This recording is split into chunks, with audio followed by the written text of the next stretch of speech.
Sukses itu bukan karena bakat yang luar biasa, namun berasal dari latihan yang dilakukan tanpa lelah dalam jangka panjang.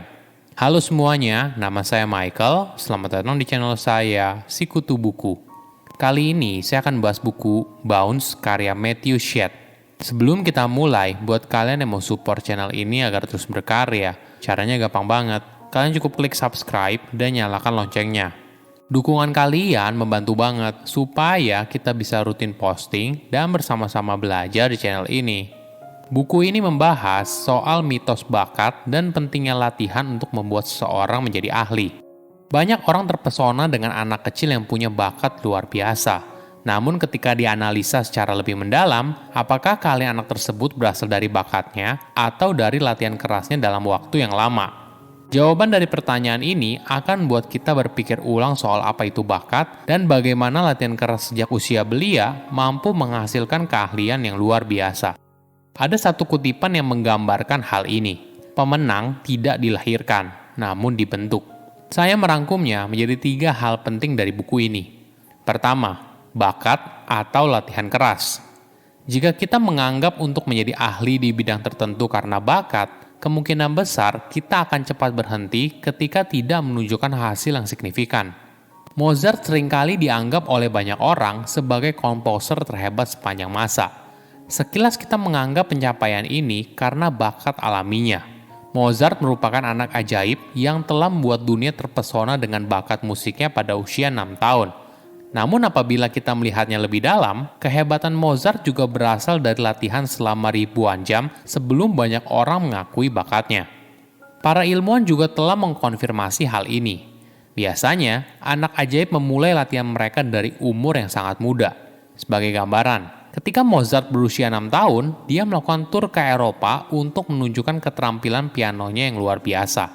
Saat itu, dia telah menjalani 3.500 jam pelatihan musik. Jika kamu membandingkannya dengan pianis lain yang telah berlatih dengan jumlah jam yang sama, penampilan Mozart sebenarnya tidak terlalu luar biasa. Inilah poin utama yang harus ditekankan. Kemampuan luar biasa datang dari latihan keras dalam waktu lama daripada bakat alamiah. Studi lain juga mengukur tingkat keahlian pada konser pemain biola muda. Satu-satunya faktor yang secara langsung terkait dengan tingkat pencapaian siswa adalah jumlah waktu yang mereka habiskan untuk berlatih dengan serius. Pemain biola yang paling hebat telah berlatih rata-rata 10.000 jam, sedangkan siswa yang tidak terampil baru berlatih selama 4.000 jam. Ada fakta yang menarik. Bayangkan seorang pianis kecil sedang berlatih memainkan lagu favoritnya. Awalnya dia berlatih sangat tekun selama berjam-jam, namun ketika dia mulai mahir, biasanya ketekunannya mulai menurun. Dia tidak bekerja lebih keras lagi karena merasa penampilannya sudah cukup baik. Hal yang sama juga dialami oleh banyak orang. Ketika kita belajar keahlian baru, kita hanya berlatih untuk mencapai tingkat tertentu, entah setara dengan teman kita, batasan yang ditentukan oleh guru kita, atau sesederhana hingga tingkat yang cukup memuaskan bagi kita pribadi. Beda halnya dengan tipe orang yang tergolong top performer. Mereka tidak puas berada di level yang sudah dikuasai. Mereka terus mendorong diri mereka untuk mencapai tingkat yang jauh di atasnya.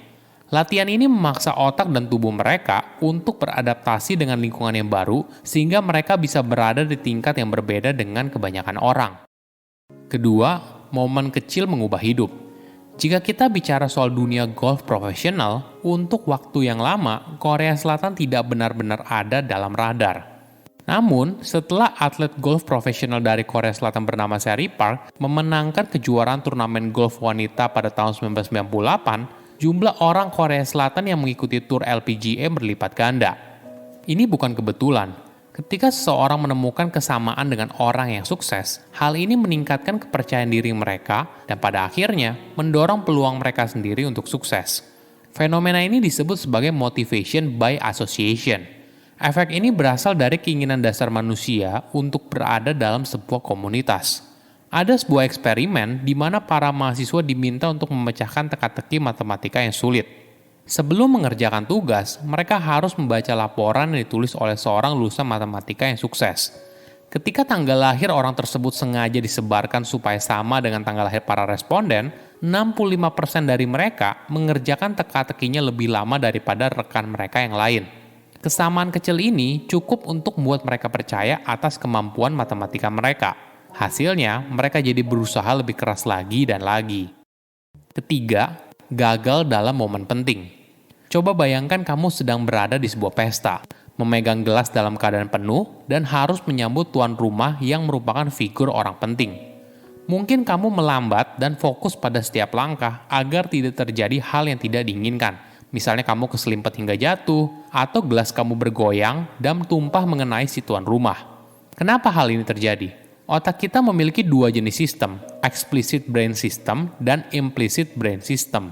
Kita bahas satu persatu ya. Explicit brain system adalah sistem otak yang bergerak agak lambat dan aktif ketika kita dengan sadar mengontrol gerakan. Misalnya ketika kita berlatih dansa pertama kalinya dan perlu menghafal setiap gerakan kaki satu persatu. Sistem kedua yaitu implicit brain system, yang merupakan sistem otak yang aktif ketika kita melakukan sebuah kegiatan secara otomatis tanpa perlu berkonsentrasi pada apa yang kita lakukan. Dengan hal ini, otak kita bisa fokus pada kegiatan yang lain. Namun, ketika seseorang berada dalam tekanan, otak mereka cenderung berpindah ke explicit brain system dan berusaha untuk mengontrol gerakan satu persatu. Hal ini terjadi karena tugas yang penting biasanya disertai dengan tekanan tertentu, sehingga kita menjadi sangat fokus dan tidak ingin gagal. Ini yang membuat seseorang kadang bersikap agak aneh ketika mengerjakan sebuah hal yang penting. Banyak atlet papan atas pernah mengalami mimpi buruk ini saat berada dalam sebuah pertandingan yang penting. Mereka tentu saja sangat siap untuk bertanding, namun sayangnya, ketika berada di dalam arena, kinerja mereka memburuk seperti pemula. Fenomena seorang gagal saat momen yang penting disebut sebagai choking dan terjadi ketika mereka melakukan sebuah kegiatan yang sudah ribuan kali mereka lakukan. Namun ketika diberikan tekanan berat, semua pengalaman mereka seakan hilang. Untuk menghindari hal ini, orang tersebut harus bisa meyakinkan diri mereka sendiri kalau kompetisi yang sedang mereka jalani itu tidak penting, sehingga bisa menurunkan tekanan yang mereka rasakan. Misalnya, ketika penulis yang merupakan mantan atlet tenis meja berada dalam sebuah pertandingan penting, dia berusaha untuk menempatkan hal lain yang jauh lebih penting daripada pertandingan itu sendiri, misalnya kesehatan, keluarga, dan sebagainya. Cara ini membantu dirinya untuk lebih rileks, sehingga implicit brain system-nya bisa bekerja dengan baik. Ketika kita melihat seseorang yang sukses, kita hanya melihat ujung dari sebuah gunung es. Di dalamnya terdapat ribuan jam latihan tanpa henti dan dorongan untuk terus berusaha lebih baik. Silakan komen di kolom komentar pelajaran apa yang kalian dapat ketika baca buku ini. Selain itu, komen juga mau buku apa lagi yang saya review di video berikutnya. Saya undur diri, jangan lupa subscribe channel YouTube Sikutu Buku. Bye-bye.